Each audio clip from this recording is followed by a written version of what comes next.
জয় গুরু। পরম প্রেমময় শ্রী শ্রী ঠাকুরের রাতুল চরণে শতকোটি প্রণাম জানিয়ে আজকের পর্ব শুরু করছি।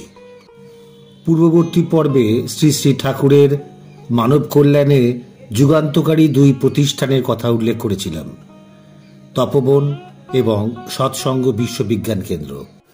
আজকের প্রতিবেদনে আমরা আলোচনা করব এক মহান মানবতাবাদী শ্রী শ্রী ঠাকুরের অমূল্য চেষ্টার কথা। তার উদ্যোগ এবং দৃষ্টিভঙ্গি কেবল ব্যক্তি বা একটি সম্প্রদায় নয়, সমগ্র সমাজের মঙ্গলকল্পে নিবেদিত। শ্রী শ্রী ঠাকুর বিশ্বাস করেন প্রতিটি মানুষই কর্মক্ষম এবং সৃজনশীল হতে পারে যদি তার সঠিক দিক নির্দেশনা ও সুযোগ পেতে পারে। বেকার যুবক যুবতী এবং নারীদের জন্য কর্মসংস্থান, দাতব্য চিকিৎসালয় স্থাপন এবং কুটির শিল্পের প্রসার এসব তাঁরই মানব কল্যাণের দৃষ্টান্ত। আজকের এই প্রতিবেদনে আমরা জানব কিভাবে তাঁর আদর্শ এবং চেষ্টার দ্বারা সমাজে পরিবর্তন আসছে এবং এর অংশ হিসাবে আমরা কি কি ভূমিকা রাখতে পারি। আপনারা মনোযোগ দিয়ে শুনুন এবং শ্রী শ্রী ঠাকুরের এই মহৎ উদ্যোগে আপনারাও নিজেদের ভূমিকা খুঁজে নিন। আসুন শুরু করি আজকের আলোচনা। এরপর সময়ের সাথে সাথে শ্রী শ্রী ঠাকুর তৈরি করলেন সৎসঙ্গ প্রেস। নানা সমস্যার সমাধান সম্বন্ধে শ্রী ঠাকুরের বাণীর সঙ্গে দেশবাসীকে পরিচিত করার জন্য নানা গ্রন্থ মুদ্রিত ও প্রকাশিত হতে লাগলো এই প্রেস থেকে। শ্রী শ্রী ঠাকুরের কথিত এবং তাঁরই ভাবধারা অবলম্বনে অন্যের লিখিত গ্রন্থ এই সৎসঙ্গ প্রেস ও পাবলিশিং বিভাগ থেকে প্রকাশিত হয়ে দেশের সর্বত্র প্রচারিত হয়। সৎসঙ্গী পত্রিকাটি এই প্রেস থেকে প্রকাশিত হয়ে প্রতি সপ্তাহে দেশবাসীর ঘরে ঘরে উপস্থিত হয়ে অসংখ্য মানুষকে ঠাকুরের ভাবধারায় উদ্দীপিত করে।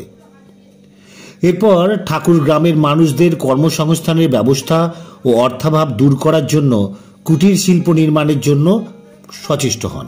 কয়েক বছরের চেষ্টার ফলে ঠাকুর ময়দার কল, আটার কল, তেলের কল, চিনির কল এবং মেডিকেটেড এরেটেড ওয়াটার, স্পাইস পাউডারিং, সুতার গুটি, টেলারিং, বোতাম নির্মাণ, লজেন্স বিস্কুট প্রস্তুতি এবং সেই সঙ্গে কার্ডবোর্ড দ্বারা পিচবোর্ডের বাক্স নির্মাণের একটি কারখানা নির্মাণ করেন। এইসব কলকারখানায় গ্রামের বেকার যুবক ও দুস্থ বিধবা মহিলাদের কাজে নিযুক্ত করা হতো, যাতে তারা গ্রামে থেকেই জীবিকার জন্য প্রয়োজনীয় অর্থ উপার্জন করতে পারে। এরপর একটি স্টিম লন্ড্রি স্থাপন করার পর কটন ইন্ডাস্ট্রির জন্য 2 বিঘা জমির উপর বড় বাড়ি নির্মাণ করা হয়।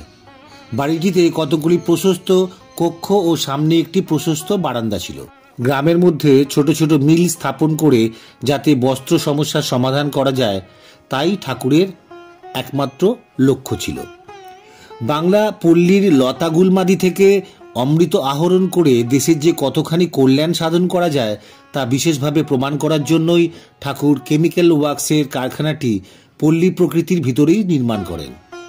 1925 সালে দেশবন্ধু চিত্তরঞ্জন দাসের সৎসঙ্গে আসবার কথা ছিল। সেই বছরেই কারখানার ভিত্তি স্থাপিত হয়।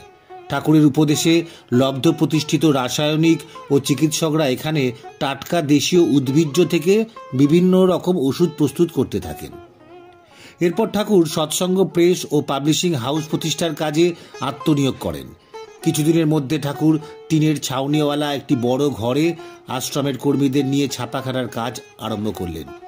তারপর সংঘভ্রাতা সতীশচন্দ্র বসুর কাছ থেকে অর্থ সংগ্রহ করে ছাপাখানার যন্ত্রপাতি আনালেন। কর্মীরা তখন ছাপাখানার কাজকর্ম কিছুই জানত না। ঠাকুরের অপূর্ব প্রেরণায় কর্মীগণ অক্লান্ত চেষ্টার ফলে কম্পোজিং মেশিন চালনা প্রভৃতি ছাপাখানার যাবতীয় কাজকর্মে পারদর্শী হয়ে উঠল। আশ্রমের মহিলারা কম্পোজিংয়ের যাবতীয় কাজকর্ম করত। সংঘের কাজকর্ম ছাড়াও বাইরের কাজও নেওয়া হতো। তাতে ছাপার কাজ সুচারুভাবে সম্পন্ন হতে লাগল। প্রেসের কাজের সঙ্গে বই বাঁধাইয়ের কাজও শুরু হলো এবং গ্রামীণ শিল্পের যাতে উন্নতি করা যায় সেটাই ছিল ঠাকুরের মূল উদ্দেশ্য। এরপর অনুকূল হুঁশিয়ারি নামে একটি গেঞ্জির কলও স্থাপন করা হয়। ঠাকুর বলতেন, জীবনে বাঁচার আনন্দ ও ইষ্ট প্রতিষ্ঠার উল্লাস উপভোগ করতে হলে সুস্বাস্থ্যের একান্ত প্রয়োজন।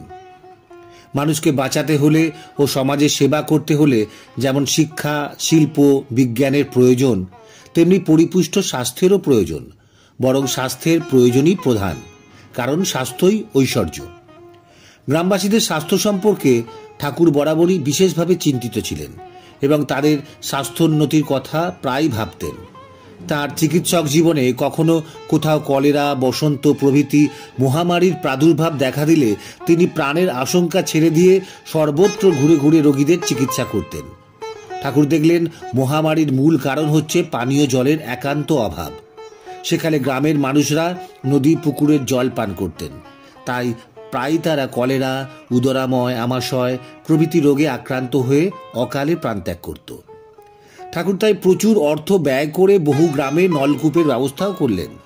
আশ্রমবাসী ও গ্রামবাসীদের রোগ চিকিৎসার জন্য একটি হোমিওপ্যাথিক ও একটি অ্যালোপ্যাথিক চিকিৎসালয় নিজ চেষ্টায় স্থাপন করলেন।